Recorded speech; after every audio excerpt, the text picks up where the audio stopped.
Hey everybody, and welcome back to the Game Nexus. It's Dwayne here, and today we're coming at you with a new video, one that hits a little bit close to home as far as myself goes. And today we're going to be talking about how to demonstrate Infinity to a younger audience. It's kind of going to be a little bit of probably a controversial topic because Infinity inherently is a game that is geared towards more of a mature adult, being that there's lots of rules and lots of figures with weapons and stuff, and so there's going to be some conversation around this for sure. Myself being a father of four children, not a lot of time on my hands. Probably the most sinister thing I could think of to actually get my gaming in is actually to teach my younger children how to play some of these games.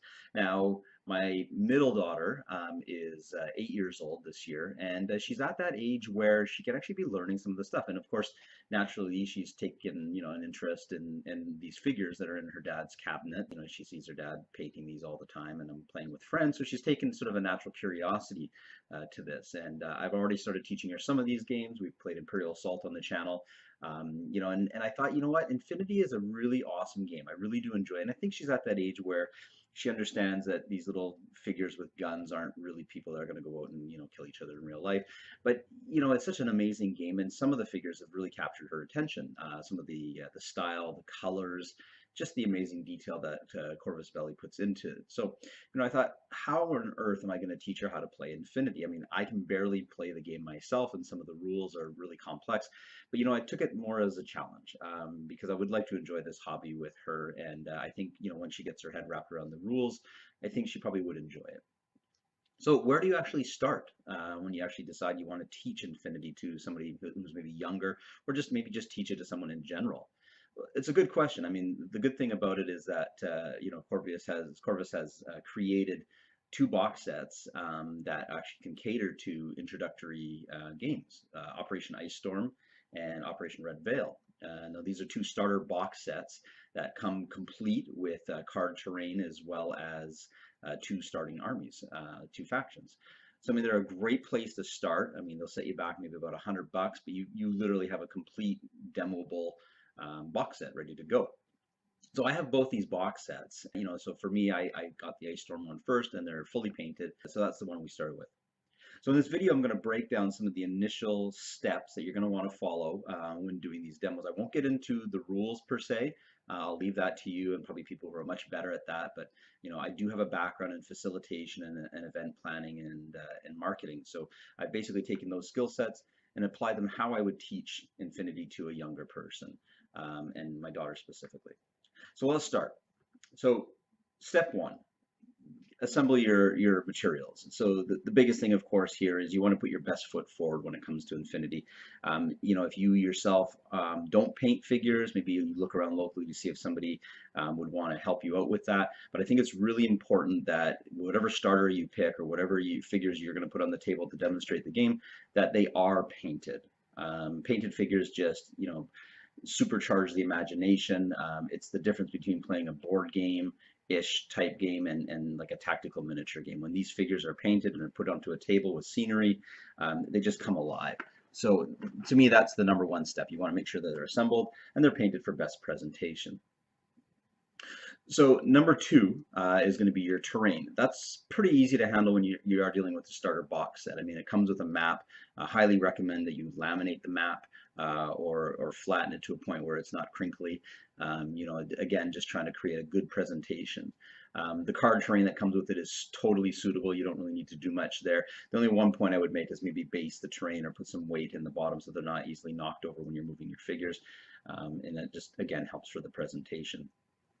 So number three, as far as what you're going to need to do, is the rules. And this is a little bit more of an involved process, and there's lots of different ways you can go about introducing somebody to the rules. What I've gone ahead and done, and not to slight, the materials that come in the box set, but they're great. I mean, for first off, for example, the rulers. Let's deal with that. The rulers that I come included with the starter box, that's Ice Storm Red Veil, they're great. They have great graphics, but they're flimsy. In fact, most of the quality of the card tokens and whatnot in the starter sets are of lower quality compared to, say, games like Fantasy Flight games, where they're cardstock. So I went and laminated the rulers at my local Staples, cut them out, and they're more durable and they're easier to stand up, and and it just, again, it is all about that presentation. As far as the marker tokens, you can use as is. They will get worn and torn. Again, laminating might be a good step to go for those as well, or just going on to the official website and printing off your own, getting them laminated and cutting them out. So that's a good place to start. So as far as the rules go, how do you take on this monumental task of actually teaching somebody rules like ARO and all the different things? Well, the starter box set, the book that comes with it, the scenario booklet, step you through the different forces. So they start you off with some basic fusiliers versus aguaciles, which is the nomads. Great scenario, you get 3 on each side, and we'll focus our efforts on that primarily right now for this video. So what I did, rather than just jumping right into the game, because that's usually the best way to teach somebody Infinity, is to actually play a match, and they learn through that versus just sitting there and doing an actual session on the rules and teaching them. Taking it a step further, however, what I did with my daughter is, rather than actually going into a live session, I presented various scenarios. Now, the rule book does a good job in showing illustrations, which is basically the same thing, but now with the figures on the table, we can actually see in real time, real scenario, what these different situations would look like. So basically, for measurement, movement is a good place to start. You put the figures down and you say to the person, here's your ruler, go ahead and move your range, and actually have them take the figure and move them along that range ruler. It gives them a tactile sense. It gives them a sense of learning a little bit easier. It registers in their mind that they've done this, and that's easier to remember for next time versus just reading it on a page. Taking that a step further, again, create scenarios. So, figure 1 behind a wall, figure 2, in the open, and walk through various scenarios that could, in fact, actually happen during a regular session of Infinity. Have one figure in the open, have one other figure in the open. Do a quick little skirmish as far as each shooting at each other. Again, not introducing ARO, but just simply get the dice in their hand, get them rolling the dice, see the numbers come up. Again, all about that tactile that's going to register in their minds. Then take it a step further and put one figure behind cover and another figure in the open. Do the same thing, factoring in cover bonuses and arm rolls. Play out different scenarios, increase the range so that they're actually actively using the range bands that are on the actual units. So they actually see that there is differences depending on where they're positioned on the map. Essentially, you're getting them into an early feel of what it means to actually move figures and activate figures on a map, but it's in more of a controlled environment versus just the randomness. It also strips out the inevitable competitiveness feeling that a young person might feel.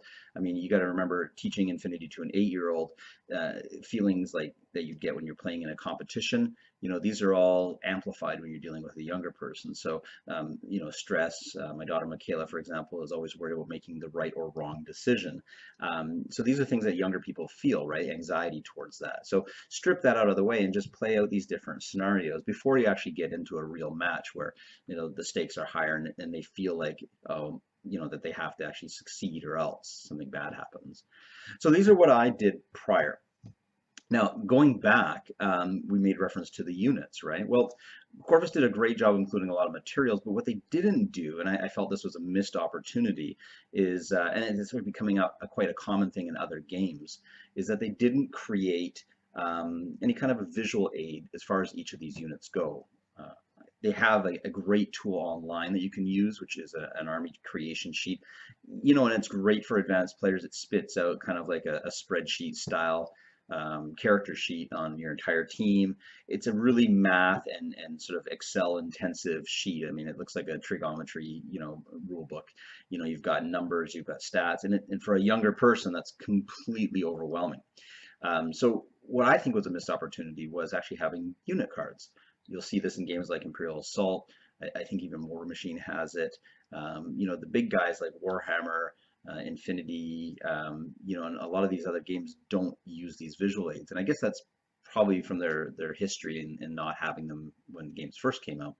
So I went and made them myself. I felt if they don't have it, I'll just make them myself. So what I've done is I've created unit cards, and these are in 3x6 formats. or 4x6 format cards, which have a visual, a graphic of the actual miniature. It has a stat line pulled from the army builder, as well as the weapon line pulled from the army builder. Some fluff as far as flavor text goes, and I've laminated them and made one for each unit in the Ice Storm starter. Now, these are great tools for a younger person. Again, I can't stress how important it is to have visual aids. I mean, we all evolve as we grow up into different types of learners. Some people are, they learn by reading, some people learn by doing, and some people learn by seeing more visual. I'm sort of a combination of all those, but didn't want to take any chances with Michaela. We went right into the visual. So these unit cards are one per unit. Well laid out, and you're still going to need to walk them through what the different stats mean, and do that via the actual real time with the figures on the map, just walking them through that. But it's laid out in such a way that it's not overwhelming to them, and they've got one per figure. So if nothing else, the artwork will click in their mind, and maybe that helps them learn the rules a little bit better. So with all your tools laid out, you've got all the things you need. You've got your dice, your markers, your rulers, your figures, and hopefully my unit cards as well. And what I will be doing is I'll be linking the downloadable link, where you can go to my Drive and Google Drive, and you can download the PDF sheets for the Operation Ice Storm. I don't have Red Veil completed just yet. Take these to your local print shop. They're all ready to go. They're all formatted. Just take them out, color print them, and then get them laminated and cut. And essentially you've got yourself a great little addition to the Operation Ice Storm set. So where am I at in teaching Michaela? Well, I'm happy to say that she's actually getting a firm grasp of the basic rules. One of the challenges I'm having with her is the math side of things, and being that she's 8 years old, she's just getting into some more evolved math beyond just 5 plus 10. When you start dealing with adding and subtracting, odd numbers, it's a little bit of a challenge for Michaela. So if you do have that problem, what I highly recommend doing is, rather than just trying to get them to do the math, take some gems, take some markers of some kind, even real pennies and such, whatever you have lying around, and create a pool which represents each of the ability scores in her unit. So for example, if one of her units has a ballistic skill of 15, take out 15 of these little gems. I use gems from my my D&D sessions, but take some of these gems you pick up at the craft store, put 15 of them in a pool, and use that term if you want, because it kind of makes it easier to learn for them, and say, here's your ballistic skill pool. And then that way, when you're applying modifiers and adding bonuses in the game, you can actually take away physical tokens. And again, this is just if your younger person is good at math. I mean, Michaela is kind of average at math, and she's just getting better at it. It's a trait she probably picked up from her dad. But visual is good. So, at school, I think in her grade, she says they use rulers to go for advanced math, and the teacher says add this, and they count how many up. The gems do the same thing. So 15 gems, she's got cover, take 3 gems out, and then tell her to count the pool. It's always important when teaching them, because this is the benefit of a parent, is that you can actually play these games and teach them some valuable skills like reading and math. So it's always important to get her to count. Don't just tell her what the number is going to be. So if she has 15 and she's in cover, take the 3 out and then tell her, count how many you have left. She'll count them and she'll say, well, I have 12 left. And you go, great, now take this dice, roll it, and if you get 12 or anything less than 12, you succeed. Do the same thing again and say, you know what, now I don't have cover. And you add the 3 back in. And then measure the range band and say, okay, guess what? You're within this range. You get a bonus. Great. What's the bonus, Dad? You get 3 bonus. So add 3 more in and then get her to count the total. She'll count the total. Maybe it's 18 the tokens or the gems. Say, great. So now it's easier for you. So anything you roll under 18 is going to succeed. So again, as a parent, I'm finding great ways to actually help her. My wife is looking over as we're playing this game, but the important part here is that she's actually learning. She's learning how to read. She's using other elements of her brain that she might not have used before. Doing things like watching TV or on her iPad, and also math, which is a big deal for young children. So I think these are some of the tips you can use. I'm going to keep rolling some of these videos out as I encounter challenges possibly, and eventually culminating hopefully a report on Michaela and I's first game. I think Infinity is a great game. Obviously it's geared towards a mature audience, and you want to check with, obviously your other half or even the parents and such before you start teaching some younger people the game, because there's some questionable elements maybe in the form of violence or mature content in the game. But if you can overcome that, think this game has a lot to sink their teeth into.